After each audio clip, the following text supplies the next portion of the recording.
مفتی یوسف کے بیانات کے لیے مفتی صاحب کے آفیشل چینل مفتی یوسف دہلوی آفیشل کو سبسکرائب کریں۔ الحمد للہ وکفی وسلام علی عبادہ الذین اصطفی اما بعد فاعوذ باللہ من الشیطان الرجیم بسم اللہ الرحمن الرحیم قل ان کنتم تحبون اللہ فاتبعونی یحببکم اللہ ویغفر لکم ذنوبکم واللہ غفور الرحیم۔ صدق اللہ مولانا العلی العظیم۔ وقال النبی صلی اللہ علیہ وسلم من احب سنتی فقد احبنی ومن احبنی کان معی فی الجنہ او کما قال صلی اللہ تبارک و تعالی علیہ وسلم۔ قابل احترام بزرگوں اور دینی اور ایمانی بھائیوں، ہر ایمان والا یہ دعویٰ کرتا ہے کہ اس کو اللہ تبارک و تعالی سے محبت ہے، اور جو شخص یہ دعویٰ کرتا ہے کہ مجھے اللہ سے محبت ہے، تو اس کے لیے ضروری اور لازم ہے کہ وہ حضور صلی اللہ علیہ وسلم کی اتباع کی کسوٹی میں پورا اتر جائے، اور آپ صلی اللہ علیہ وسلم کی لائی ہوئی تعلیمات اور آپ صلی اللہ علیہ وسلم کی شریعت پر مکمل طور پر عمل کرنے والا ہو۔ اس لیے کہ قرآن مجید میں اللہ تبارک و تعالی نے ارشاد فرمایا قل ان کنتم تحبون اللہ فاتبعونی یحببکم اللہ ویغفر لکم ذنوبکم واللہ غفور الرحیم۔ اس آیت کے اندر اللہ تبارک و تعالی نے حضور صلی اللہ علیہ وسلم کی اتباع کو اور آپ صلی اللہ علیہ وسلم کی تعلیمات پر عمل کرنے کو اپنی محبت سے تعبیر فرمایا ہے کہ جو شخص حضور صلی اللہ علیہ وسلم کی اتباع کرے گا، آپ کی شریعت پر عمل کرے گا، آپ کے مبارک طریقوں کو اپنی زندگی میں داخل کرے گا، تو وہ اللہ کا محبوب بن جائے گا۔ چنانچہ ارشاد فرمایا کہ اے محمد صلی اللہ علیہ وسلم، آپ فرما دیجئے کہ اگر تم اللہ تعالی سے محبت کا دعویٰ کرتے ہو فاتبعونی، تو میری اتباع کرو، یحببکم اللہ ویغفر لکم ذنوبکم، اللہ تبارک و تعالی تمہیں اپنا محبوب بنا لیں گے اور تمہارے گناہوں کو معاف فرما دیں گے۔ اس آیت کریمہ میں اللہ تبارک و تعالی نے حضور صلی اللہ علیہ وسلم کی اتباع پر دو بڑے انعام اور دو بڑی بشارتوں کو ذکر فرمایا ہے کہ اللہ کے نبی کی اتباع پر اللہ تبارک و تعالی کی طرف سے ملنے والا جو پہلا انعام اور پہلی بشارت ہے وہ یہ ہے کہ ایسا شخص وہ اللہ کا محبوب بن جائے گا، اور دوسرا انعام اور دوسری بشارت یہ بیان فرمائی کہ حضور صلی اللہ علیہ وسلم کی اتباع کی وجہ سے، آپ کے مبارک طریقوں پر عمل کرنے کی وجہ سے اللہ تعالی گناہوں کو بھی معاف فرماتے رہیں گے۔ چنانچہ حدیث پاک میں اس کا ذکر حضور صلی اللہ علیہ وسلم نے فرمایا کہ جب اللہ تبارک و تعالی کسی بندے سے محبت کرتے ہیں تو جبریل امین علیہ السلام کو اپنے پاس بلاتے ہیں اور عرض فرماتے ہیں کہ جبرائیل، میں فلاں بندے سے محبت کرتا ہوں، تم بھی مجھ سے محبت کرو۔ تو جبریل امین علیہ السلام بھی اس سے محبت فرماتے ہیں اور آسمان میں تمام فرشتوں کے درمیان میں اعلان کر دیا جاتا ہے کہ یہ بندہ اللہ کا محبوب ہے، چنانچہ اس سے محبت کرو، تو تمام فرشتے اس بندے سے محبت کرتے ہیں۔ پھر آگے ارشاد فرمایا کہ اللہ تبارک و تعالی اسی محبوبیت کی بنا پر زمین والوں کے دلوں میں بھی اس بندے کی محبت ڈال دیتے ہیں، تو پھر زمین والے بھی اس بندے کو اپنا محبوب بنا لیتے ہیں اور سب اس سے محبت کرتے ہیں۔ اس کے برخلاف جو شخص حضور صلی اللہ علیہ وسلم کی اتباع میں ناقص اور ادھورا ہوتا ہے، آپ کی لائی ہوئی شریعت پر عمل نہیں کرتا، آپ کے مبارک طریقوں پر عمل نہیں کرتا، تو وہ اللہ کا مبغوض بن جاتا ہے۔ چنانچہ اسی وجہ سے اللہ تبارک و تعالی اس کے بارے میں بھی حضرت جبرائیل امین علیہ السلام سے فرماتے ہیں کہ میں فلاں شخص سے بغض رکھتا ہوں، تم بھی اس سے بغض اور دشمنی رکھو۔ چنانچہ آسمانوں میں اعلان کر دیا جاتا ہے کہ اللہ تعالیٰ فلاں شخص سے بغض رکھتے ہیں، تو تم بھی اس سے بغض رکھو، تو تمام فرشتے اس سے بغض اور دشمنی رکھنے لگتے ہیں۔ تو اس کا اثر یہ ہوتا ہے کہ زمین والوں کے دلوں میں بھی اس شخص کی کوئی اہمیت باقی نہیں رہتی، زمین والوں کے دلوں میں بھی وہ شخص بالکل حقیر اور بدبخت ہو جاتا ہے، معاشرے کے اندر، سوسائٹی کے اندر اس کا کوئی مقام اور اہمیت باقی نہیں رہتی۔ اللہ تبارک و تعالیٰ کی محبت کا مدار انسان کی شکل و صورت پر نہیں ہے، بلکہ اللہ تبارک و تعالیٰ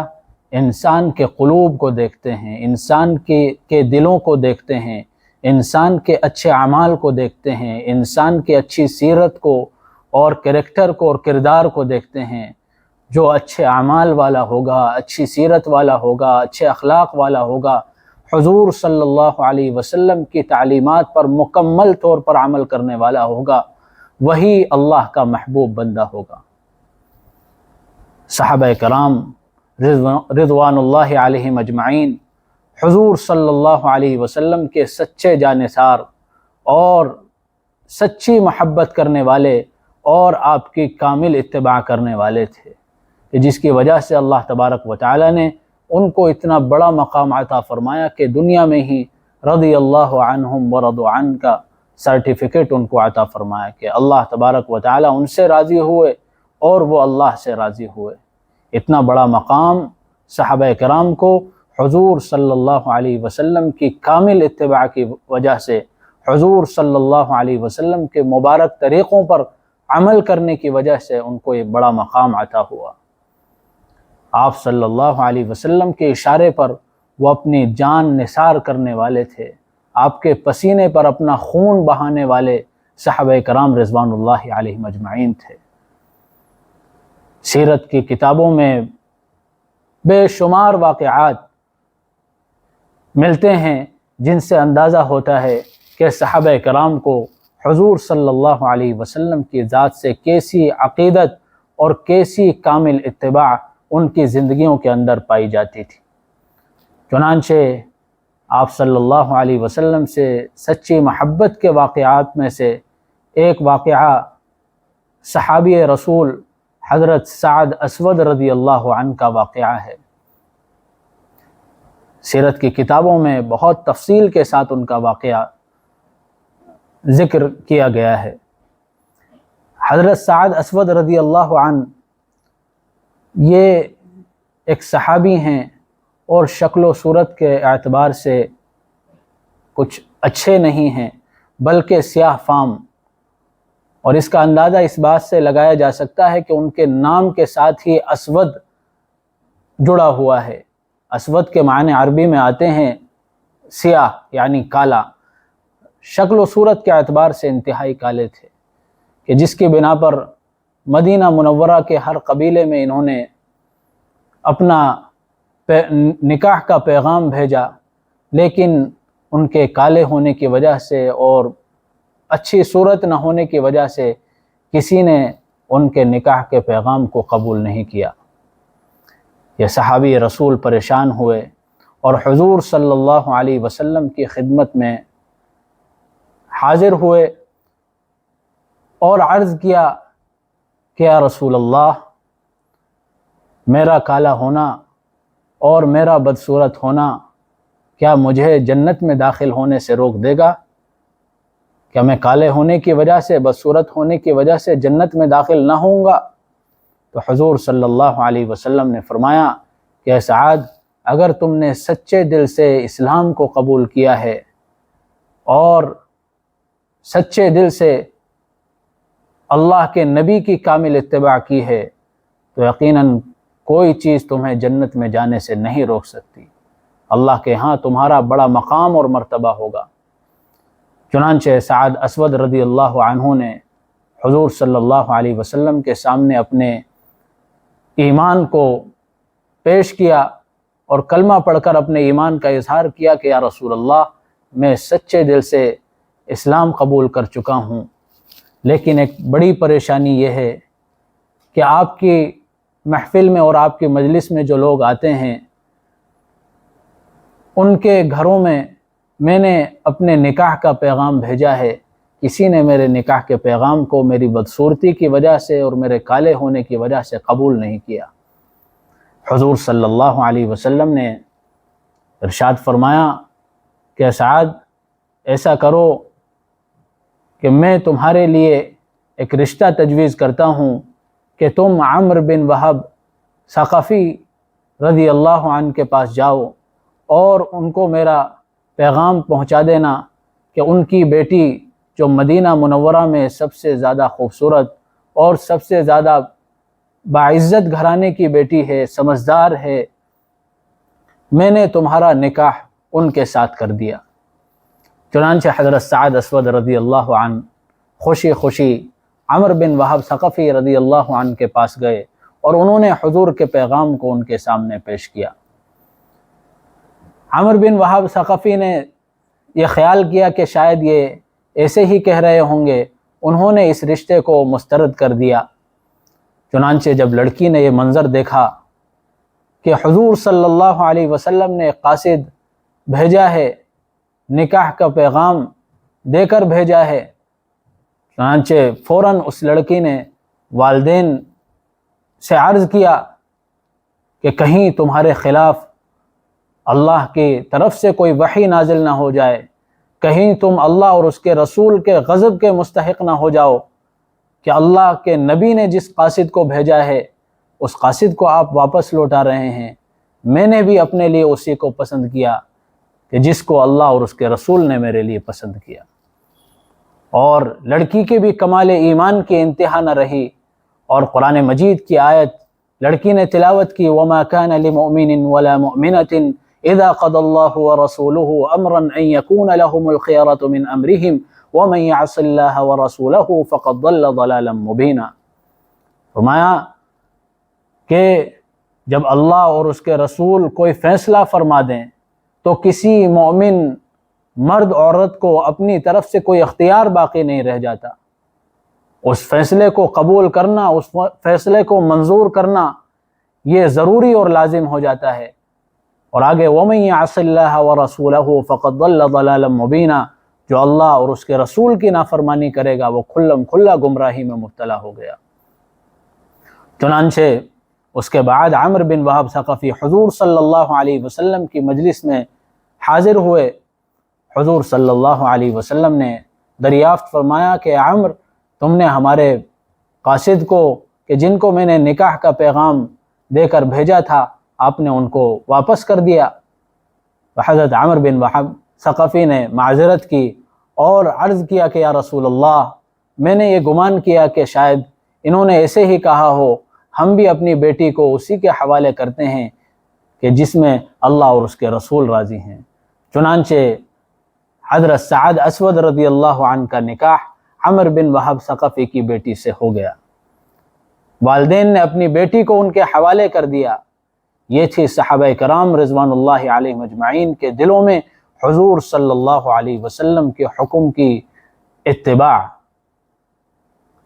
چنانچہ حضرت سعد اسود رضی اللہ عنہ کا نکاح ہو گیا۔ بیوی کے لیے سامان خریدنے کے لیے بازار تشریف لے گئے، بیوی کے لیے سامان خریدنے میں مصروف ہیں، اسی دوران میں آواز آئی، ایک پکارنے والا پکار رہا ہے کہ اللہ کے بندو،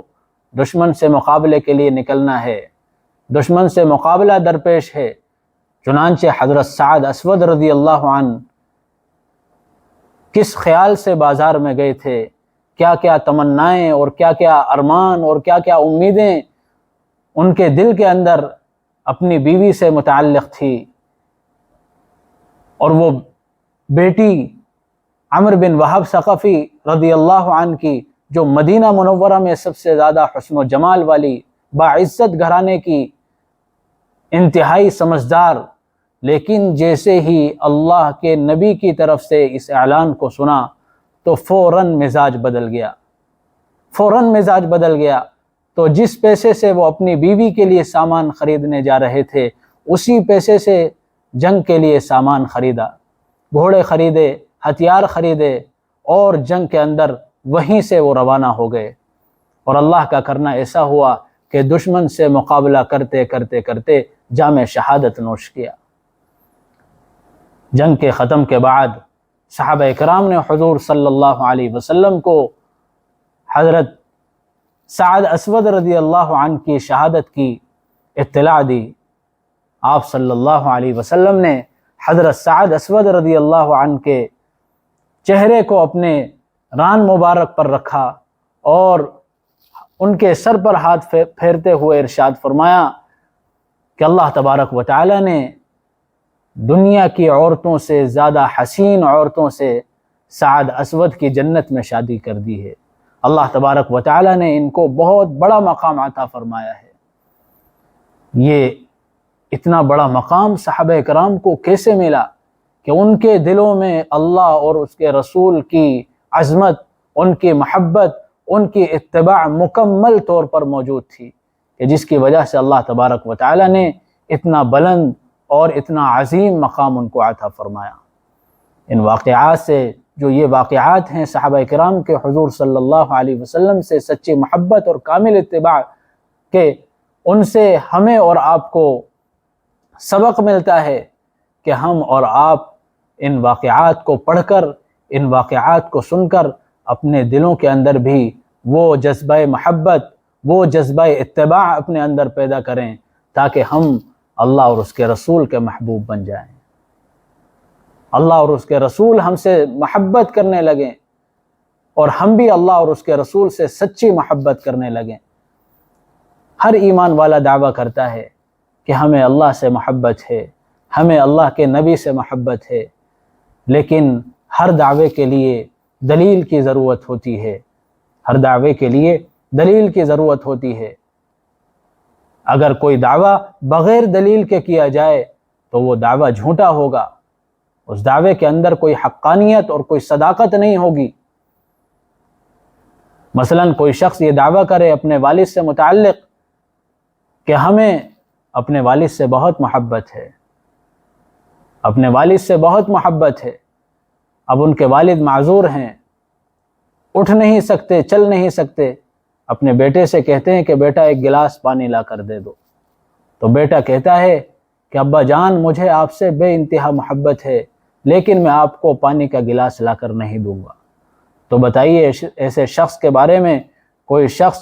کہہ سکتا ہے کہ اس کے دل میں اپنے باپ کی، اپنے والد کی محبت ہے؟ ہرگز نہیں کہہ سکتا۔ اسی طرح